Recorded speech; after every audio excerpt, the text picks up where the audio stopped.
اسلام آباد high court نے جو بات کی ہے مجھے شرم آئی ہے، ویسے شرم آتی ہے بعضوں کا، اپنے آپ پہ لعنت بھیجنے کو دل کرتا ہے کہ کہاں زندہ ہے۔ اے ماں، تو نے ہمیں کن زمانوں میں کن زمینوں پہ پیدا کیا، حرام توپی کیے بغیر زندہ نہیں رہ سکتے 90% لوگ۔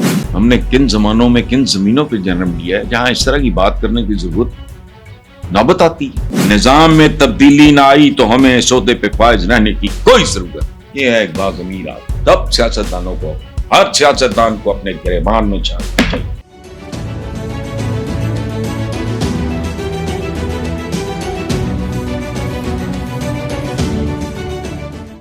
اسلام آباد ہائی کورٹ نے، اب کمال ہے، شرم آتی ہے بعضوں کا، اپنے آپ پہ لعنت بھیجنے کو دل کرتا ہے کہ کہاں زندہ ہے۔ میں نے ابھی ذکر کیا عباس حاتم مرحوم بہت بڑے جرنلسٹ تھے، ان کی ایک نظم کے 2 جملے سن لیں آپ، مصرے کہ اے ماں، تو نے ہمیں کن زمانوں میں کن زمینوں پہ پیدا کیا۔ ان کو دنیا سے گزرے ہوئے بھی کئی سال ہو گئے، مجھے آج تک ان کی یہ 2 لائنیں ہانٹ کرتی ہیں۔ میں نے ایک بار کہا تھا کہ اسکینڈینیویا میں، سوئٹزرلینڈ میں کوئی بچہ پیدا ہوتا ہے، پیدا ہوتے ہی زندگی کی 99% جنگ جیت جاتا ہے، اور یہی ہمارے پسماندہ علاقوں میں جو پیدا ہوتا ہے بچہ، وہ پیدا ہوتے ہی 99% جنگ ہار جاتا ہے۔ اس کو کبھی رشوت لینے کی، حرام کھانے کی، ملاوٹ کرنے کی، جھوٹی گواہی دینے کی، ضمیر بیچنے کی ضرورت ہی نہیں پڑتی، چونکہ ان کے حکمرانوں نے ایک انوائرمنٹ بنایا ہے۔ سبحان اللہ۔ ادھر حرام توپی کیے بغیر زندہ نہیں رہ سکتے 90% لوگ۔ ہم بھی یہ لیکچر بازی کر لیتے ہیں، لیکن کنڈیشنز ہوتی ہیں۔ مطلب سیکنڈ ورلڈ وار میں کئی لوگوں نے، جاپنیز میں، جنگلوں میں پناہیں لی، وہ گھاس کھاتے رہے، پتے کھاتے رہے، اچھا پھر جنگلی پھل کھاتے رہے۔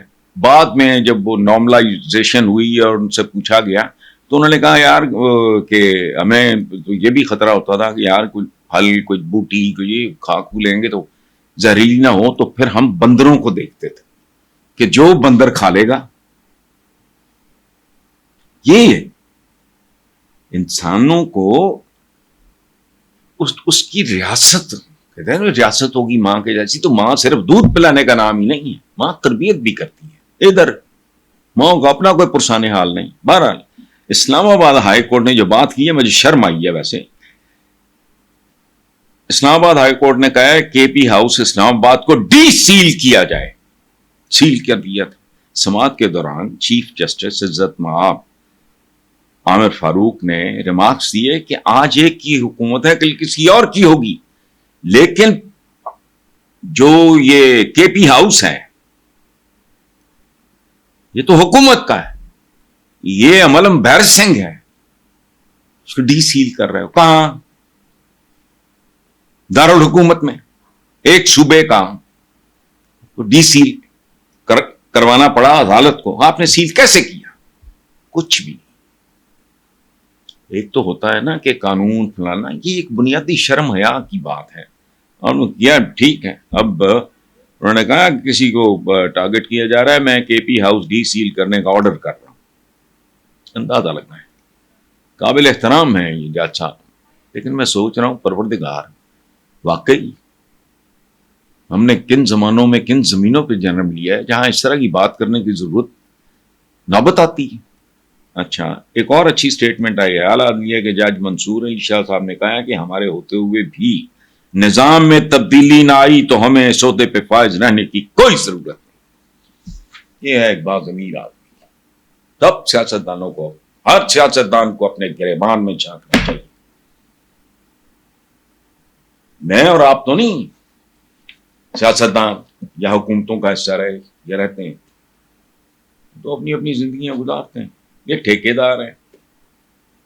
شرم آتی ہے ان کے لیے جو لفظ میڈیا میں استعمال ہوتا ہے، قائدین، دھر پٹے منہ ہے، رہنما۔ پرانا ایک گیت یاد آتا ہے پاکستان کی کسی فلم کا، تھا مجھے نام یاد نہیں، نہ جانے کیسا سفر ہے میرا، جہاں ہے منزل وہی لٹیرا۔